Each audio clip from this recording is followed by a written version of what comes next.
अस्सलामु अलैकुम वरहमतुल्लाहि ताला वबरकातुहू। उम्मीद है आप लोग ठीक होंगे। मैं एक बार फिर आपके बारगाह में एक बेहतरीन वीडियो लेकर आया हूँ, जिसमें मैं आपको ये बताऊंगा कि थीज्म और एथीज्म में फ़र्क क्या है। हम इल्हाद को डिफ़ाइन करेंगे। आइए देखते हैं सबसे पहले हम थीज्म किसे कहते हैं। इलाहियात को इंग्लिश लैंग्वेज में थीज्म कहते हैं। ये लफ्ज़ थियोस प्लस इज्म से मिलकर बना है। लेक्सिकल एतबार से एक यूनानी लफ्ज़ थियोस से बना है, जिसका मतलब है खुदा, गॉड। इज्म इंग्लिश जुबान का लाहिका है। थीज्म अंग्रेजी जुबान का लाहिका है, जिसका उर्दू मुतबादिल यत है। थियोज और इज्म को मिलाने से लफ्ज थीज्म वजूद में आया, जिसका माना है खुदा परस्ती और खुदा पर ईमान लाना। एथिज्म इल्हाद को कहा जाता है। तीन अंग्रेजी लफ्जों से मिलकर बना है। एथीज्म, ए प्लस थी प्लस इज्म, उसकी जिद है थीज्म।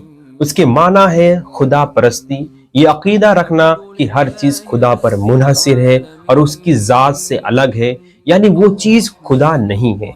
खुदा उस चीज में हुलूल किए हुए नहीं है, वो तस्वुर से मावरा है। उसके लिए अंग्रेजी जुबान में ट्रांसेंडेंट का लफ्ज इस्तेमाल होता है, यानी खुदा का आप तस्वुर नहीं कर सकते। वैसे तो तस्वुर किसी भी चीज का किया जा सकता है, लेकिन हर तस्वुर दुरुस्त हो ऐसा नहीं हो सकता, क्योंकि खुदा को इस तरीके से जानना कि उसकी जात का अहाता हो जाए, ये इंसान के लिए मुमकिन नहीं है, ये इंसान के लिए पॉसिबल नहीं है। वो तस्वुर से मावरा है, वो खालिक है, मुदब्बिर है। उनके अलावा भी उसकी मजीद एट्रीब्यूट्स हैं। उन तमाम सिफात के साथ खुदा को मानना थिज्म है। जब आप किसी मुल्हिद से गुफ्तगू करेंगे तो जहन में रखें कि उसका जो भी एतराज आपके ऊपर होगा वो आपके इस अकीदे के मुताबिक होने चाहिए। अगर उसका एतराज आपके इस अकीदे के मुताबिक नहीं है तो उसका वो एतराज, ऑब्जेक्शन गलत और बातिल है। अगर वो आपके खिलाफ आर्गुमेंट दे रहा है तो वो दलील आपके अकीदे के मुताबिक होनी चाहिए, तब वो दलील आपके खिलाफ मानी जाएगी।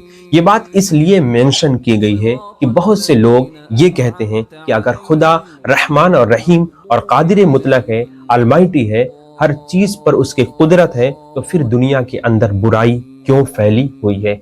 लोग कत्ल हो रहे हैं, बच्चे मर रहे हैं, तो वो अपनी कुदरत से इसमें मुदाखलत करके इंसानों से अपनी मोहब्बत रहमत का सबूत देते हुए शर को खत्म क्यों नहीं कर देता। ये एतराज इसलिए रॉन्ग है क्योंकि ये थिज्म के खिलाफ है। इसलिए कि जो खुदा परस्त है वो खुदा को सिर्फ रहमान और कादिर मुतलक नहीं मानते, बल्कि उसे अल हकीम भी मानते हैं। ये एतराज उस वक्त दुरुस्त होता जब खुदा के सिर्फ दो ही एट्रीब्यूट्स माने जाते या दो ही एट्रीब्यूट्स होते। हमारा अकीदा तो उसके तमाम सिफात को मानने का है, बल्कि हम तो उसे तस्वुर से मावरा मानते हैं। जब उसका एतराज खुदा के मुतालिक मजहबी अकीदे के मुताबिक होगा तब एतराज दुरुस्त हो सकता है। ऊपर जो एतराज जिक्र किया गया है ये तो हमारे अकीदे के मुताबिक है ही नहीं, ये अधूरा अकीदा हुआ, इसलिए इस एतराज में कोई दम नहीं है। Second, atheism. इंग्लिश में बाज अल्फाज ऐसे होते हैं जिनके शुरू में अगर अल्फाबेट ए लगा दिया जाए तो उनमें नफी का मफहूम पैदा हो जाता है। एथिज्म भी उन्हीं में से है।